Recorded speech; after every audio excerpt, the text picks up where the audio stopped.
Hey y'all, welcome back to the channel. You're watching Life with Ari B. Thank you for tuning into my video. I really appreciate you for being here. If you are a returning subscriber or new viewer, thank you, thank you. I am currently going through a host of situations with the house and lots of expenses this month. I'm realizing between last month and this month has been a little crazy. If you're new here, my name is Ari. I'm 31 years old. I work as a registered dietitian nutritionist, and I'm also in the Army National Guard. So yeah, I want to go ahead and do the recap of June's week 2 and then do our look ahead for week 3. So I just want to go ahead and verbalize kind of the spending that I did last week and my income from last week, and then we'll switch over to a quick cash stuffing and a quick electronic bill stuffing. So it looks like last week I spent a total of $4,209. The bulk of that came from Amazon. I spent a total of $2,215 on Amazon last week. And so I did all of that, not realizing what this house had in store for us that same weekend.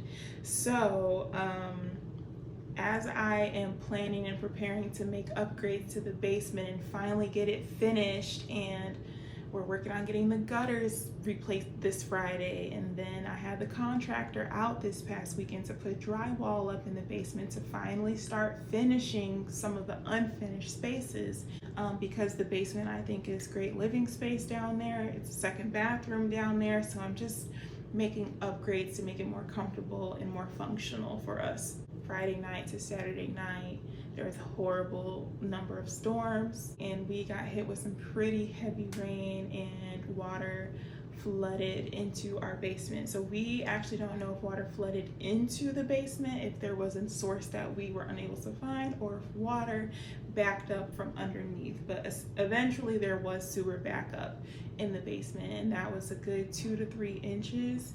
And so it's just been a whole thing. We've had 2 plumbing companies out trying to rod the main line. Both of them suggested that there was a break in the main line because they can only rod so far, and they were right essentially. And now we have to get an excavation crew. They're supposed to be coming out this week to dig up the piping in the backyard and kind of figure out what's going on. So basically, we've had to pay for plumbers to be out. We have to pay for the excavator to be out and do that work. And then we also had to pay for water mitigation for all of the sewage that is within the drywall, the studs, the flooring has to be pulled up. We had tiles, like laminate tiles in the basement, and water got underneath them between the concrete and the tile. So all of the laminate painted tiles need to come up. And yeah, y'all, it's just been like a little devastating. It's been very frustrating, very stressful, very overwhelming for Logan and I. I didn't go into work today because we have literally been dealing with this since 5:30 a.m. on Saturday. Like, we just today, Monday, had people officially help get the water to a low manageable level, and basically told us not to use certain water related appliances in the house, aka the sink, the dishwasher, the laundry machines, the bathroom downstairs, the sink in the laundry room downstairs. What we do have running water and access to, which is okay, is our main floor bathroom, so we can shower, brush our teeth, use the restroom, stuff like that. So thankfully that's not an issue and that's not backing up. But it's definitely been a headache, and we have been like mentally checked out. It's been really rough. And so the numbers are a little scary. For some reason, when I was working on my insurance policy when I first bought the house, I remember kind of being like a little influenced to choose the highest deductible. And unfortunately, that deductible is completely out of my price range. It's $10,000, and the work that needs to be done is about $18,000 to $20,000 worth of work. And I'm just very frustrated at the whole situation and why that number was chosen when a $1,000 deductible was only a little bit more per month. Well, not only a little bit more, it was probably about $70 more, $75 more per month. But to be able to afford $300 insurance for the last couple of years versus to now not be able to afford $10,000 for the deductible, like I just want to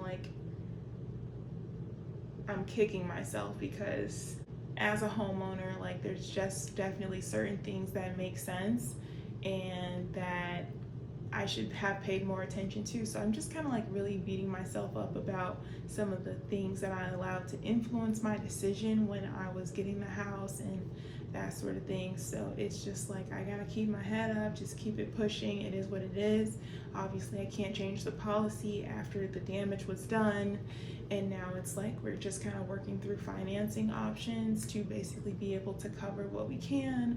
And then we will be trying to pick up, like, not necessarily overtime or additional shifts, but figure out a way to just bring in a little bit more money to kind of help offset these minimum payments and the interest that we're going to be responsible for the next little while, because obviously $18,000 is a lot of money and we only had a $1,000 emergency fund. So there's that. I'll try to make sure I post and give y'all some updates and vlogs about how that's looking and what's going on. But like I said, my energy is super low in regard to that situation. My mindset is just like, I can't think about it anymore, so I don't want to talk about it anymore. So that was my spending from last week, and I did get paid last Friday. I did receive $2,362 from my full-time job. So as a reminder, I spent $4,209 and then I made $2,362. And so today is Monday, June 15th. So we technically did already start week 3's look ahead, but I want to do some quick calculations for you guys there.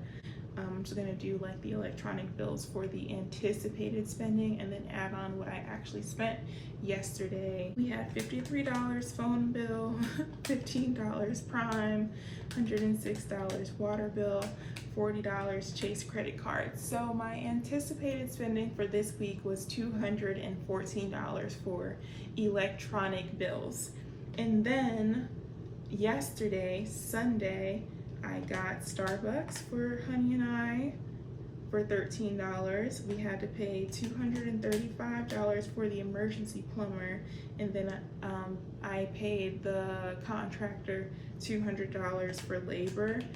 So anyway, the contractor may have to come back out and reinstall some of that, and just it's gonna be a crazy headache. This was like a blessing in disguise that this damage occurred now with all the old stuff that was already gonna be getting updated, if that makes sense. So anyway, that's where we were at for anticipated bills. And then like I said, I ended up paying the $235, the $200, and then for a little bit of Starbucks. So we're still basically waiting for final numbers for the water mitigation and what the final numbers will be for the excavation team, or the excavator team. I don't know why that word is so hard for me to say. So that's kind of where we're at with our spending so far this week, and then our electronic bills for this week. So just as a reminder, the plumbing repairs are currently estimated to be between $18,000 and $20,000.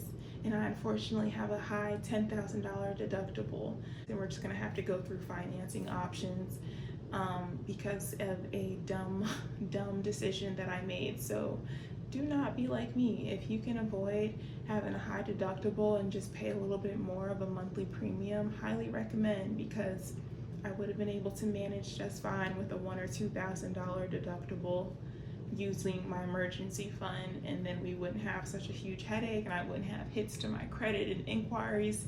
And so I'm just really bummed about the whole thing and just not thinking ahead about stuff like this, and I just wish I did a little bit more research. So I can only just kind of like let this roll off my shoulder and learn from the mistakes and just kind of deal with it. So again, moving on to our cash spending for the week. I want to kind of check in with where we're at, where we left off at for last week with cash.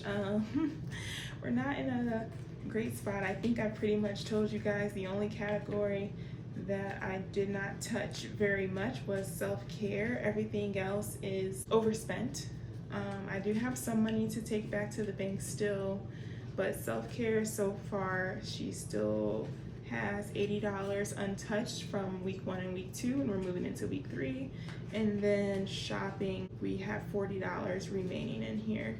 So I spent $44 already, so I will be stuffing another $40 for this week, and again, that's going towards Father's Day gifts and things like that. And can y'all believe Father's Day is already in a week? Like, I am honestly surprised that we are already there. It's kind of crazy.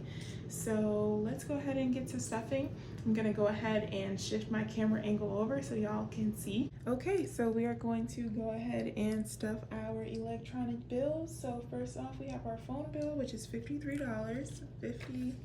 1, 2, 3. Next we have Prime, which is $15, and that is our subscriptions. 10, 5 for 15. Next we have our water bill, which is 106, 100, 5, 6. Last but not least, we have our Trace credit card, which is $40 minimum payment, and that is electronic bill stuffing. Next we have our cash stuffing for the week. So Pearl will be getting $24. So 20, 1, 2, 3, 4. I will be needing gas this week. Did make a drive out to Indiana for an appointment. $24 for Pearl. Food will be getting $50 for the week. And you know what I realized? I need to actually subtract the $13 that I spent from Starbucks on this yesterday. Wasn't anticipating spending any money on food over the weekend, but we just needed a little pick-me-up, you know? $50 on food, and for gifts and shopping, that is also getting 20 and 40.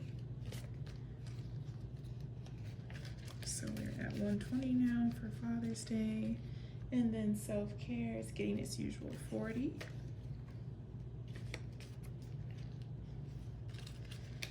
And then household and miscellaneous, which is the last category, is getting 20.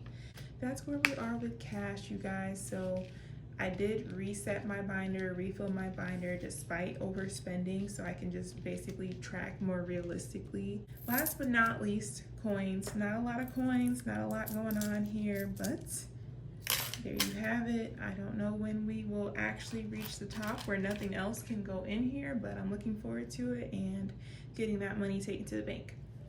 Hey y'all, welcome to Life with RAB.